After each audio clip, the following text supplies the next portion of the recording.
Hi friends, இன்றைக்கி வந்து நம்ம முட்டைகோஸ் பன்னீர் குருமா எப்படி ரெடி பண்ணுறதுன்னு பார்க்கலாம்.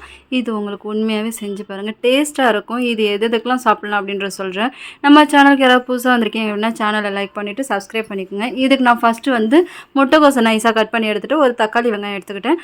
அதுக்கப்புறம் வந்து இதில் வந்து நான் வெங்காயம், தக்காளி, 4 முந்திரி, பாதாம் இருந்தால் போட்டுக்கோங்க, இல்லைன்னா ஆப்ஷன் ஸ்கிப் பண்ணிக்கோங்க. தேங்காய் வேணும்னு நீங்கள் சேர்த்துக்கலாம். 2 பேர் 3 பேருக்குன்னா தேங்காய் தேவையில்லை. அதுக்கப்புறம் இதில் கொஞ்சம் மல்லித்தூள் போட்டு நல்லா நைஸாக அரைச்சி வச்சுக்கோங்க. அதுக்கப்புறம் ஆக்சுவலாக எப்பவும் போல் ஆயில் ஊற்றிட்டு வெங்காயம் தக்காளி போட்டு வதக்கிட்டு கொஞ்சம் வதங்கினதுக்கப்புறம் இதில் இஞ்சி பூண்டு பேஸ்ட்டு போட்டுக்கிறேன். இந்த இஞ்சி பூண்டு பேஸ்ட்டு பச்சை வாசனை போனதுக்கப்புறம் நீங்கள் கட் பண்ணி வச்சுருக்கிற முட்டைகோஸ் இருக்கு இல்லையா, அதெல்லாம் நல்லா வாஷ் பண்ணி முன்னாடியே நீங்கள் வந்து தண்ணி நல்லா வடிய வர மாதிரி நீங்கள் போட்டுக்கோங்க. நான் சல்லடையில் போட்டு வடிகட்டி வச்சுருக்கேன். ஸோ இப்போ நான் அதையும் சேர்த்துக்கிறேன். இந்த பதத்துக்கு வரணும். இந்த பதத்துக்கு வந்ததுக்கப்புறம் நீங்கள் வந்து இதில் முட்டைக்கோஸை சேர்த்துக்கிட்டிங்கனாக்கா, முட்டைக்கோஸை நீங்கள் வதங்கும் போதே ஒரு ஸ்மெல்லு நல்லா வரும். ஒரு பழ சாதம் தம்மாகிற மாதிரி ஒரு ஸ்மெல் வரும். ஸோ அந்த ஸ்டேஜ் வரைக்கும் நீங்கள் வந்து முட்டைக்கோஸை வதக்கி எடுத்துக்கோங்க. வதங்கினதுக்கு அப்புறமா இதில் வந்து நான் ஒரு சில கரம் மசாலாலாம் சேர்க்குறேன். அது நீங்கள் வந்து இதில் வேணும்னா நான் சொல்கிற கரம் மசாலா சேர்த்துக்கங்க. இல்லைனா நீங்கள் வீட்டில் வந்து நார்மலாக போடுற கரம் மசாலாவே சேர்த்துக்கலாம். ஜஸ்ட் இது நான் ஒரு ஆப்ஷன் தான் சொல்கிறது.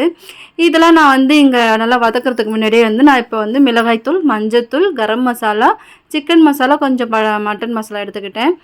இதை எடுத்துகிட்டு வந்து சேர்த்துக்கிற முன்னாடி உங்கள்கிட்ட வேணும்னா பன்னீரை சேர்த்துக்குங்க. வேண்டானா கூட ஸ்கிப் பண்ணிவிட்டு கூட சமைக்கலாம். இதில் நீங்கள் பச்சை பட்டாணி, அப்புறம் கொண்டைக்கடலை, உருளைக்கிழங்கு இதில் எது சேர்த்தாலுமே டேஸ்ட்டாக இருக்கும். நான் இன்றைக்கி வெறும் முட்டைக்கோஸும் பன்னீரை தான் சேர்த்து வச்சுருக்கேன். இது கொஞ்சம் வதங்கினதுக்கப்புறம் பாருங்கள். உங்களுக்கு டைம் இருக்குது அப்படின்னா நீங்கள் நேரத்தோடவே இதெல்லாம் ஊற வச்சுட்டு நீங்கள் அதுக்கப்புறம் வேக வச்சு இதில் சேர்த்துக்கிட்டிங்கன்னா அது இன்னுமே டேஸ்ட்டாக இருக்கும். இந்த ரெசிபி வந்து உங்களுக்கு நார்மலாகவே வந்து நீங்கள் சப்பாத்தி, இட்லி, தோசை, நார்மல் ரைஸு, பலவ் சாதம் இதுக்கெல்லாம் செம்ம டேஸ்ட்டாக இருக்கும். ஸோ ஃபைனலி நான் வந்து எடுத்து வச்சுருக்க மசாலாவும் சேர்த்துக்கிட்டேன். இதுவும் கொஞ்சம் பச்சை வாசனை போகிற அளவுக்கு நீங்கள் வதக்கி வச்சுக்கோங்க. இது நல்லா வதங்கினதுக்கப்புறம் நீங்கள் தேவையான அளவுக்கு அரைச்சி வச்சுருக்கிற மசாலாவையும் சேர்த்து கொஞ்சம் பச்சை வாசனை போகிற வரைக்கும் நல்லா இது பண்ணி வச்சுக்கோங்க.